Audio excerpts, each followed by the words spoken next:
All right, We Live Fantasy. Welcome to it, guys. Breaking down the Thursday night football match between the New York Football Giants and everyone's favorite heartthrob, the Philadelphia Eagles. Going to be a heck of a barn burner matchup here. The biggest thing that I'm having trouble with, Tyler, that hopefully you can shed some light on to me and anyone else watching this is, who the hell do I play in this game, and who the hell should be my captain? Everyone. It's going to be a tough one. The stats don't really look that good for either team. I mean, they're both pretty shitty across the board. I have made a few Daniel Jones captain lineups just to see how fancy we could really get. Okay. I don't know that that's where I'm going to settle at. But I am waiting to see Sanders. That's a big question mark here if he's going to be playing or not, because that really depends on whether we go Scott for Philadelphia. But I will say this to answer the captain question. This year, the Giants have been in 3 showdown slates, and 2 of the 3 have been Giants players. Okay. And Philly's been in 2 showdown slates, and 0 of the captains have been Philly. So odds are way favored to have some sort of New York Giants player in the captain. Okay. With that being said, both teams allow a shitload of points to wide receivers historically. Slayton was the captain when the Giants played Pittsburgh earlier this year, and that was a 26-16 loss with a 3-3 stack. Wow. So I do like the wide receivers. I think that's probably the way I'll lean. The wide receivers for the Giants, that is. And really, it looks like they're probably going to have like 3 of them. It looks like it's Slayton, Tate, and Mack. So the other option would be Ingram. I just don't know if I'm going to get that far, and if I do it, I won't have that many. Yeah. Yeah, well, it seems like the thing with Ingram is the most catches he ever gets is like 5 or 6, and then it's 1 or 2 the rest of the way. So if we average those out, it's 3 or 4, and I don't think it's captain worthy. Now, I will say this. With these 2 football teams, it seems like everyone and their mother is starting wide receivers against Philadelphia, so I like that call a lot. I think that's a really good call. And there's no bell cow running back for the Giants either. For either team, really. For them to lean on. And just me personally, listening to Sirius XM, I don't think Sanders goes. But I could be wrong. Well, and if he doesn't, I think that opens up the gates for more possibilities to get some leverage. So I would be fine with that, actually. And it's Boston Scott, right? He's the next man up. Yes, yeah. Scott's second on the totem pole. Makes sense with the pricing this week too. Tough game, man. I started Wentz and Ertz last week in my Millie lineup for the full 9-game slate for Sunday. I had Wentz at 1%, and I had Ertz at 3%. And boy, was that bubble not looking good for a long time. Ertz finally got me to 8 points, but then went out. And then Carson Wentz rallied late in the 4th quarter to get me some points on a lone leverage play. But it has not been pretty for the Eagles this year. No, it is not. It has not been pretty. And the problem is he's throwing it to the janitor, the hot dog guy, and the ticket salesman for the Eagles. I mean, they have no wide receivers. They literally have no wide receivers. Yeah, they have 3 guys out. So some of these wide receivers probably won't even be on the team when the 3 guys come back into the thing. So it's really tough. Yeah, I mean, where do you even start? So let's go up. Let's go up. If Jackson doesn't start and Jeffrey doesn't start, they have Fogelman, Ward, Hightower, and Whiteside. Yeah, all trash. Yeah. Ward is. I could deal with Ward. Yeah, but every time I see him play, it's just like it looks like it looks like my high school football team. Yeah, no shit. So as we were talking earlier, I will take a few stabs at each of these guys, just because of how low owned they're going to be as a captain. In Okay. the off chance that they pull a Christian Kirk like last night, then I'm going to be there. I'm Yeah. going to be there. I was there last night. I was within striking distance up until Dallas didn't know how to fucking tackle somebody that only needed 4 yards, and they knew that they were going to run the ball. Anyways, we already went on a rant, the golf video about that. You can watch that if you want to hear all of it. Anyways, I will take a few, but I would rather play the Slayton and the Tate. I think those are going to be the best captain options. If not, Daniel Jones. Okay. All right. So most expensive person on the slate is Carson Wentz. Are you in that ballpark at all? Does he have to be on the roster, not a captain? There are a few specific builds that I like, where both quarterbacks are the most expensive on the slate. So I will make a couple just to be covered. Yeah. But I'm going to act like he's not even there as far as a captain goes. I might take two, again, just to be covered. God forbid he goes out and pulls the fucking Garoppolo of the week and throws 3 touchdowns in the first half. So I'll have some, but I would, like I said, I'd way rather pay down and get Jones there and save the money. Okay, so if you had to put a quarterback in the captain, it's Jones over Wentz. Yeah. And you think Jones scores more than Wentz? Yeah, oh yeah. Okay. All right. Miles Sanders questionable. I don't think he plays, but stay tuned. If he does play, he's got big playability. We saw that against the Steelers. The only thing that scared me about that Steelers game is that he had 75 yards in that one run, and it wasn't anything else besides that. Which kind of scared me, and it definitely brought to the attention of guys like Jeff Ratcliffe and Chris Liss and Jeff Manns and the guys I listened to on Sirius XM, because they all said that and they all brought that up. And more into the defense of the Steelers defense. But yeah, it's I mean, if Miles Sanders doesn't go, it's Boston Scott. I don't think he goes, but if Miles Sanders does play, I feel like you have to have a few, right? Yeah, absolutely. If he, I'm going to put him as the captain and then have 5 New York Giants, just in case. I mean, if Sanders goes, I'll have a few captain of him, but I really almost hope it's Scott because I just think that opens up, like I said, more options. And I don't think he'll be as highly owned. Okay. I think so. I don't know. We'll see. We'll see on that. So that leaves us with Slayton, who is arguably the best wide receiver and most trusted of Mr. Daniel Jones. So Slayton, could he be a good captain pick for us? Yeah, I think he is the best option. My only concern is how banged up is he?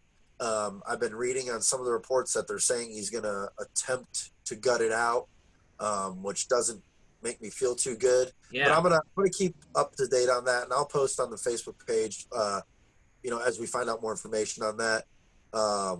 If he's looking more like 100% or if he's like 80%. If he's 80%, I will have him in the lineups, but I will probably not have him as a captain. I would rather then pivot, which at that point I think Daniel Jones is the better option. Yeah, because then he could throw it to anyone and we get it. Yeah, and I mean, really, this game is such a turd bowl that I look at this and I'm not asking myself like who could get the most points. I'm asking myself who sucks less. Like who is going to suck the least. I'm serious. Like it really is a matter of like who is just not going to do bad. And who's going to be in the game, right? Yeah, and I think Daniel Jones is due for a game. He's shown talent. Philadelphia is fucking terrible and they're just terrible. So I think that's the answer. I could be wrong. We'll see. I will have some Ingram as captain just for the fuck of it. I do think he needs to be in your lineups. He's got a great matchup. With them being banged up on receivers too, I think. Yeah, if Slayton's down, he's like arguably the most trusted guy. Yep. Yeah, absolutely. I mean, with Slayton down, so all right. So right below Slayton is Fulgham, who is America's sweetheart, number one waiver ad last week. I personally think he's a little bit overrated, but who the hell else is there to throw to, especially with Ertz and Goddard out and everyone who's so banged up on the Eagles? It seems like when it's a long ball or a bomb or it just needs to push the ball down the field, it seems like Carson Wentz is going to him. Your thoughts on Fulgham this week? I think he might easily be the highest captain on the slate. Yeah, I mean, it seems like everyone loves him. I personally think he's a little overrated, but that's I do what too. the hell do I know, right? I do too, but especially if Slayton's out of the game, then yeah, how do you not? I mean, he's going to obviously be the guy. Well, Fulgham's on Philly. I'm sorry, Philly. My bad. Yeah. I'm sorry. If Jeffrey and Jackson are out, or either one of them are out, I was still on the Slayton idea. Then I would say, yeah, he's definitely the guy, and he could be an option. It's scary to me playing a Philly person as a captain because, again, it hasn't happened yet. Not saying you can't, but I hate it. Yeah. I hate having to do it. So we'll see. There are some picks down low as you get in here that are just, I mean, like Golden Tate really is a gem at that price. Yeah. Again, depending on – see, a lot of this is really dependent on who's starting and who's not. I mean, it's kind of tough. We're a little early in the week for how many injuries there are still questionable, but I think he's a play, especially at the price. Fit him in where you can. He's a go. Yeah. He's a go. Yeah, Golden Tate. We talked about if Miles Sanders is out, it's all systems go, Boston Scott. Even if, and you know what? Now that I think about it, Tyler, even with Miles Sanders out, with as many people as they're down and they're banged up, I think Boston Scott might be a play regardless, just to cover our butts of a guy who might catch passes or might, might be there and in the game a lot more than we thought. You saw with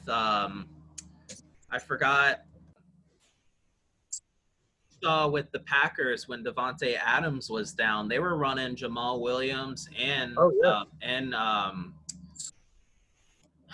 Aaron Jones as wide receivers, as wing backs, and running out there and just putting guys downfield to get it opened up. So he might be a play regardless. And then we like Evan Ingram, right below him at 8,000. It just seems like a no-brainer. Devonta Freeman, the Lord has risen again and given us Devonta Freeman back on a football team. Listen, I've touted Devonta Freeman in season long, but when he was with the Falcons, you get burned by Tevin Coleman. I've touted Devonta Freeman. I pick him early, a couple of years ago, and he breaks his leg in half. Devonta Freeman seems to be the guy in the Giants, but it also seems like the Giants, I mean, they're steadily increasing his carries to act like Saquon. He had 18 carries last week. I think it's game script there for Devonta Freeman, or goal line carries are going to be the only value for Devonta Freeman this week. Yeah, which means you have to have him. I wouldn't go crazy, but you definitely got to have him in the lineups because, again, like if they get, like you said, goal line carries is the biggest thing there. Yeah. If they get close to it, they're just going to give it to him and let him punch it in. So, I would not forget about him. But again, I wouldn't go. I don't think he's a lock-in. You can get value elsewhere. The good news is, and the upside for him is that he should be on the field for a high percentage of the Giants' plays. Yes, but that's also game script dependent too. Alshon Jeffrey still hasn't played a snap of football this year. He's at $7,200. I think that price is there in case he does play, but I don't see him playing this week either. He was limited today in practice. I mean, he's been limited in practice for like weeks now. Yeah. And even if he does play, he's like 50 years old and he can't move. So we can go elsewhere. Sterling Shepard's still on IR. We're not going to see Sterling Shepard. Brings us to Golden Tate. His name should be Golden Play. because I think he's the golden play on this slate. Yeah, he can be, absolutely. Everywhere he Like I goes, he said, catches passes. yeah, and again, it depends on who's out. You know, if everyone is healthy, you know, if Slayton's in, I think that's going to obviously dip into his play. But you know, if Slayton's out, he's definitely, you know, Well, definitely here's what I hope. I hope Slayton goes and is just out there as a shill, right. and it's just Golden Tate and Evan Ingram zone. Yep, and it could be. That's what I hope for. I think Golden Tate's a great captain choice. I agree with you on that. It's different. It's different. It'll Zach get Ertz is out. Listen, if Philly gets down big, this guy could come in and play Jalen Hurts. I don't see that happening for Jalen Hurts, Sudfeld, or Colt McCoy. So just pretend they're not there. the next play is Rodgers. He's supposed to be the starting tight end for Philly, and we know how Wentz likes to use his tight ends. Yeah. I mean, this is no Hurts by any means, but priced way down here. I mean, shit. Yeah, the only reason I watched that Eagles game is because I had Wentz and Ertz in my Millie lineup. And the dude, Rodgers, his legs are bigger than both my daughters combined. The dude is built like a brick shit house, and he's got to be a big pain in the ass to tackle. And he also has some ups. He jumped up for a pass to compete with someone else in that game last week, and he looked like he can do it. If he could fill that role even half of what Ertz and Goddard does and be that safety net for Wentz, I think that could be a really good play. It's always hard starting a tight end in a captain spot unless it's named Kelsey, Kittle, or Waller. But I might have one or two of him just in case he's just a PPR machine and no one else is really doing everything and everything else is spread out amongst of all the riffraff out here. Yeah, absolutely. What about Corey Clement, man? Man, I don't think I could get there, dude. Okay. I don't think I can get there. I just don't see it there being enough touches. I mean, I guess if Scott starts and Sanders is out, then yeah, I think he is. Is he third on the list? I think he is third. So yeah, I'll tell you, if Sanders doesn't start and Scott does, I think Clement becomes a possible play. Like a TJ Yeldon type. Yes. Yeah, like fit him in at the bottom kind of guy.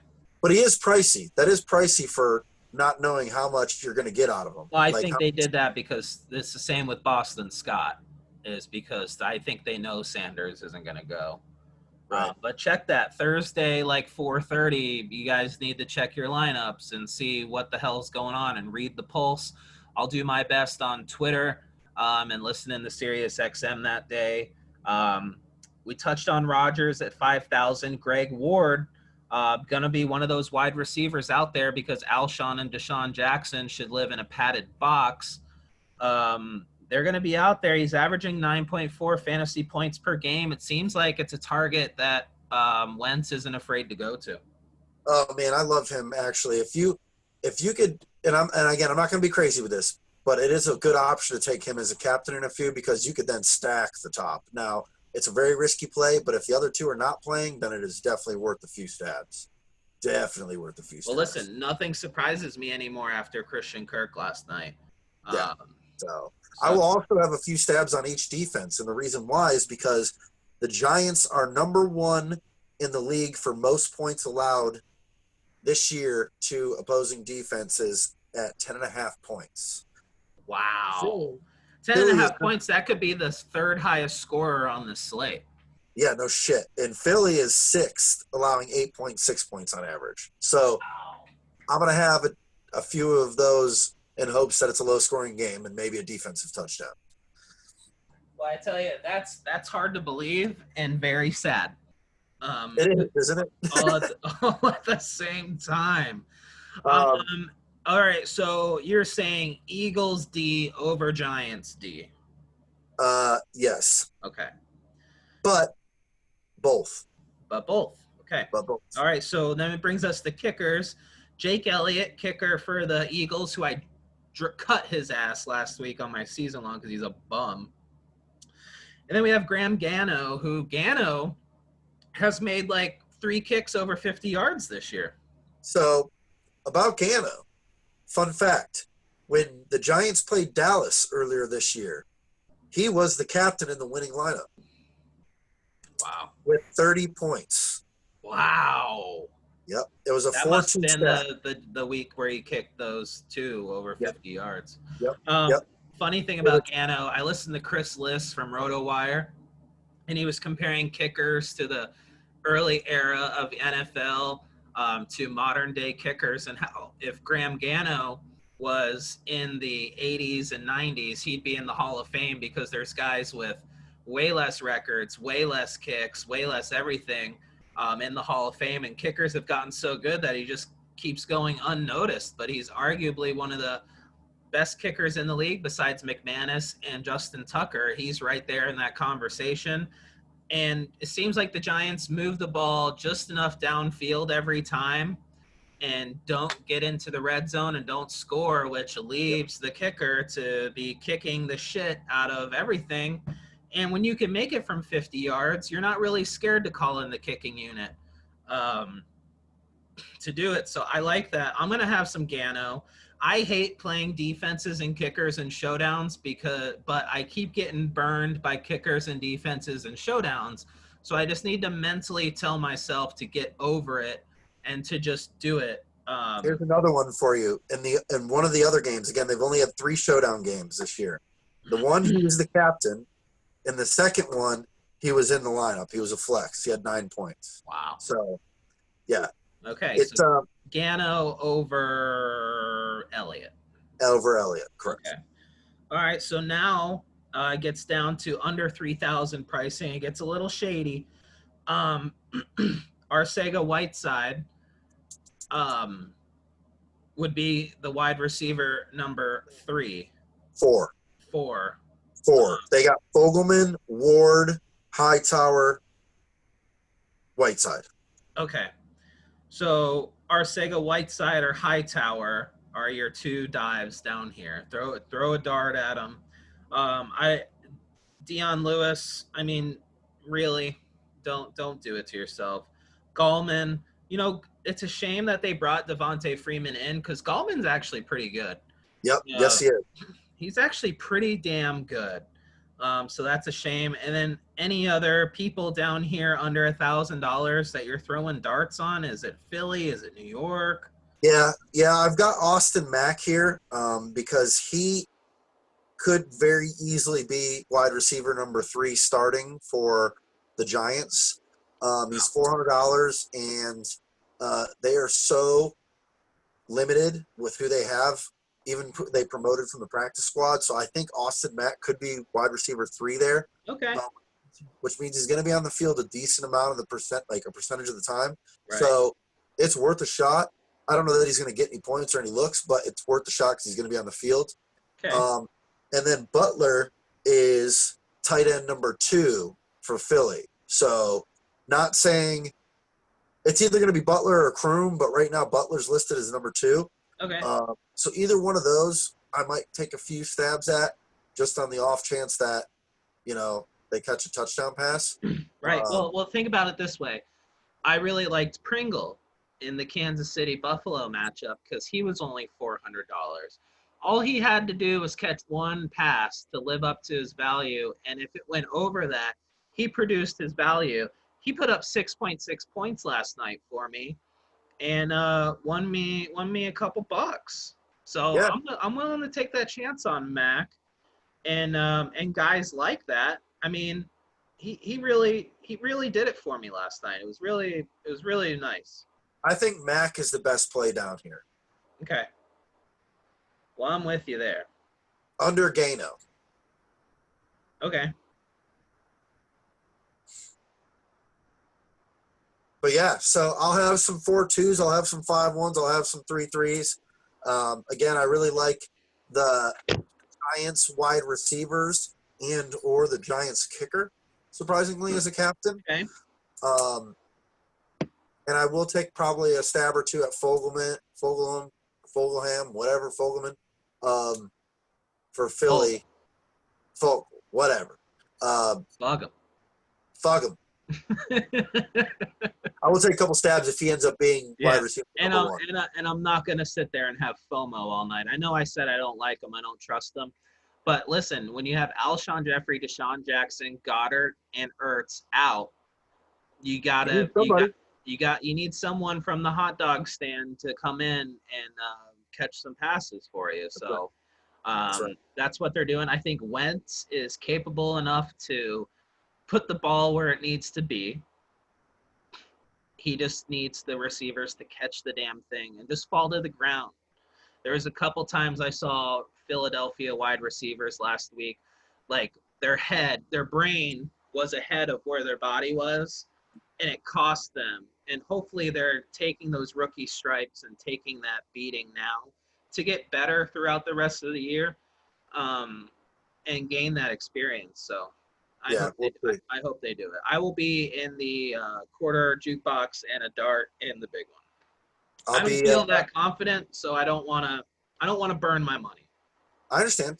I will be probably 70 or so in the big lobby and maxed out probably both 50-cent lobbies. Yeah, maybe I'll do 50-cent lobby. Yeah, I think you should at least put like 70 in the 50-cent lobby. It's $40. Like, come on. Dude. We will make that money back. I love it. Listen, if you guys have any questions, if you're torn between one or two players, if you're torn between a captain or two and this video didn't answer it for you, Tyler will have a write-up on the website for you, and you can hit us up on all the social media platforms, Twitter, Instagram, and Facebook. And, of course, you can comment below on this video, and while you're there, slap that little subscribe button and hit the like. It helps, and it goes a long way. And we live fantasy, and this is your Draftkings Thursday night football breakdown. I hope you guys have a good one and good luck. Yeah, shout outs. See ya. See ya.